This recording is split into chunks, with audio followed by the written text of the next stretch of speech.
Hello and welcome to 2023. Did you make it unscathed? Did any of us?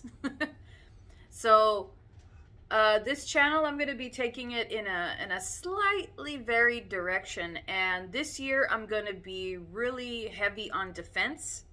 And I'm going to be studying more of the folk saints and some of the regular saints, some of the canonized saints. And more on Santa Muerte, of course, because that lesson never ends. And I'm going to be delving more into working with the dead. And that may sound scary to some people, but it, okay, yeah, it can be. But that's where I'm going to be, delving into this year. But mainly heavy on defense. So I've posted a few things in the past. If you haven't looked, go check them out on defending the home, keeping your altar safe, keeping yourself safe. I've posted the majority of what I've picked up so far. There's really nothing that I keep from you guys, You've noticed on this channel, if you haven't already, I go through these little phases where I'm trying things out, and I usually like to bring you guys along with me. Some of them work, some of them don't. Not for me, anyway. For people watching, they may find comfort in some of the things that I have tried out, and I might have introduced them to them or helped to relinquish some fear, but nothing has really stuck with me. I have tried working with other pagan gods and goddesses since having Santa Muerte in my life, and no, none, don't work out. I've tried, other aspects of Catholicism, like working with infernals, and I learned what I had to learn, and here I am. I no longer really have interest in studying that anymore. So I've also tried delving into specific folk saints, and that's currently where I sit. I've tried having a connection with San Simon. That didn't work out too well. And now I'm currently learning, well, I go back and forth learning about San Cipriano, which he's very interesting, and we seem to be all right. Like, I do have a little bit of a connection with him. And he's a mystery all in himself. In case you didn't know, look into San Cipriano of Antioch.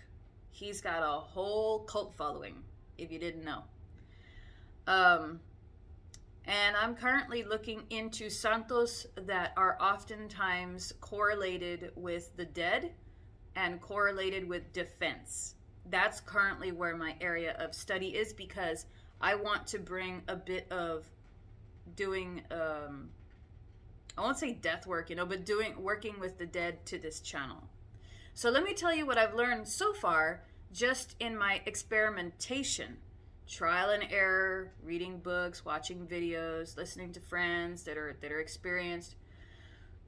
So I learned so far that, of course, like with everything else, there is a hierarchy within the realm of the dead. So there are certain, jefes, bosses,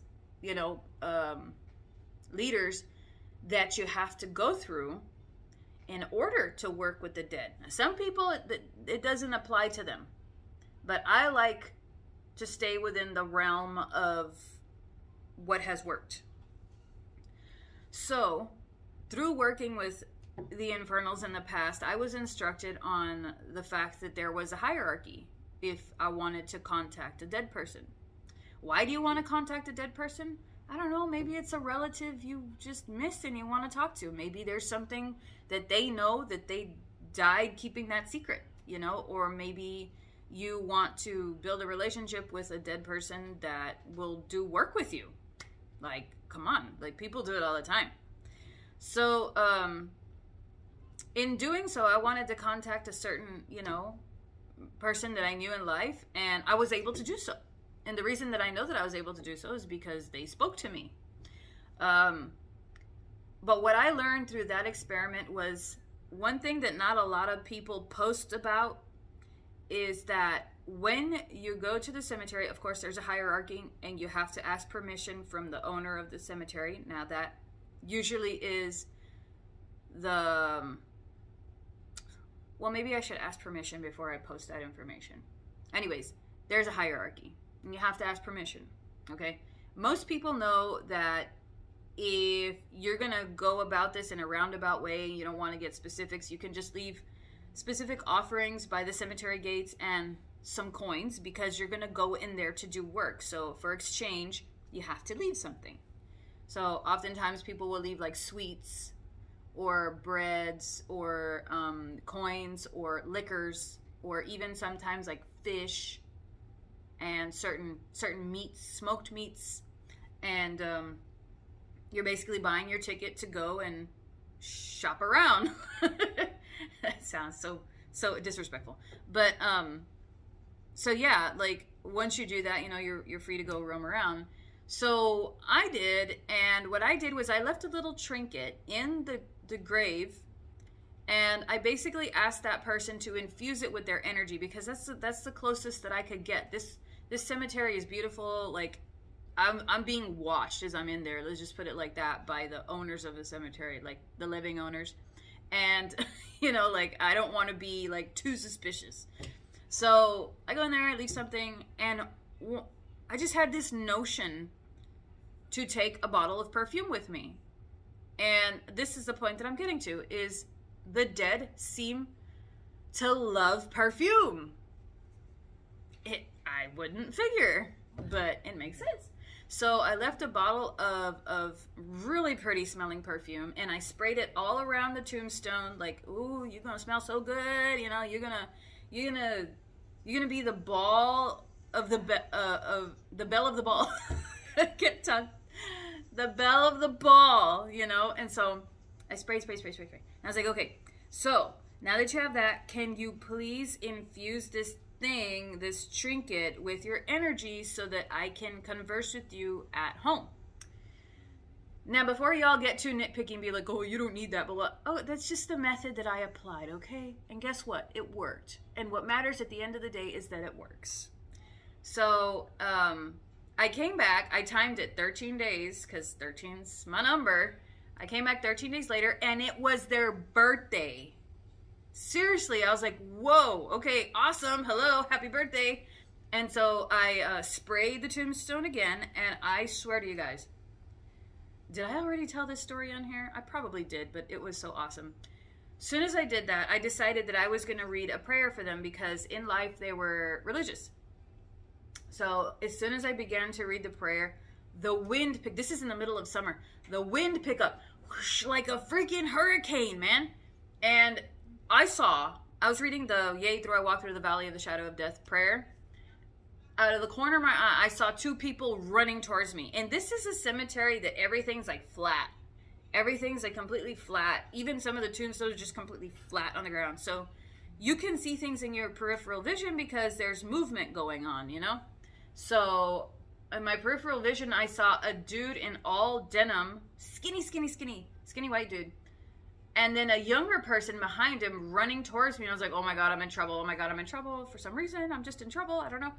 And so I kind of did like this. Like, maybe he'll just mind his own business. Maybe he'll go away.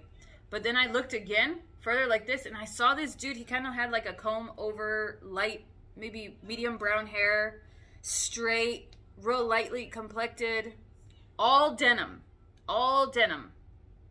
And there was a little girl or somebody running behind him that had like medium brown to dark brown hair. She was kind of olive colored, but I couldn't really see her much because he was in front of her. And he was running towards me like, he was excited. He was happy. He was like, wait, you know, like that. And then I really looked and they were gone. They just disappeared. So, hold on. So, obviously the methods that I applied worked. And now I'm adamant on taking perfume with you. If you're going to go to the cemetery and you're going to have a conversation with someone, take perfume or cologne with you. Because they seem to love it. They seem to love it. So, after I did that, I left. 3 days later, I heard their voice call me. And I had conversation with them. They were not happy to be here. So I was like, okay, experimentation over. I respect the fact that you're not happy to be here. And I understand that you probably, you want to go back. You don't want to be anchored to this realm. I got you. You moved on. You're done. Okay. So as soon as they said, okay, you can go, never heard from him again. So I was like, wow, my experiment worked. And I did this all on the fly, all on my own, all using intuition, you know, and I was happy that it worked. So with that being said, it gave me confidence to pursue it again and always have my bottle of perfume with me. So that's, I mean, primarily that and defense. I just have a sneaky suspicion we're going to need a lot of defense this year. People are going to be angry. People are just going to have lots of Martian energy with them. That's just the feeling that I get. And lots of wars, lots of fighting, lots of arguing, bitterness. I'm not sure if it's the majority of the energies that these people are going to be working with, or if it's just like, I like to blame the planets, but I just feel like lots of people are going to be up in arms this year, and they don't even know why. Like, people never really even seem to question, why am I angry? Why do I want to fight? They don't question it. They just go with the flow. So if that's the case, then we best be protected, right? So, yeah. That's pretty much the aim of the channel for this year. Let's see how it flows. If y'all have any questions or comments, please be respectful, or else I will delete them, because I don't care. We're keeping it respectful on this channel. And if you want to get a hold of me, it's best to get a hold of me on Instagram. Just find my name, Janelle Longoria. You can message me there. Just know that I do consultations, meaning that, you know, any kind of question that you have, any kind of extensive dialogue that you want to have, I do consultations on, you can go to my Etsy page and you can book a consultation. And I also do readings. I do readings as well, which you can also book on my Etsy page. I have an Etsy shop. I don't know if you guys knew. It's called La Casa Calacas, which means the house of skeletons. Yeah, the house of skeletons. And that's pretty much all I wanted to say. Like, welcome and thanks for sticking around so long. Los Fieles, the group, the membership, I'm getting to your reading right now for next month. We're going to do a reading for next month. So thanks for watching. And I hope to see you guys around. I hope that you guys subscribe, and I'll see you in the next video.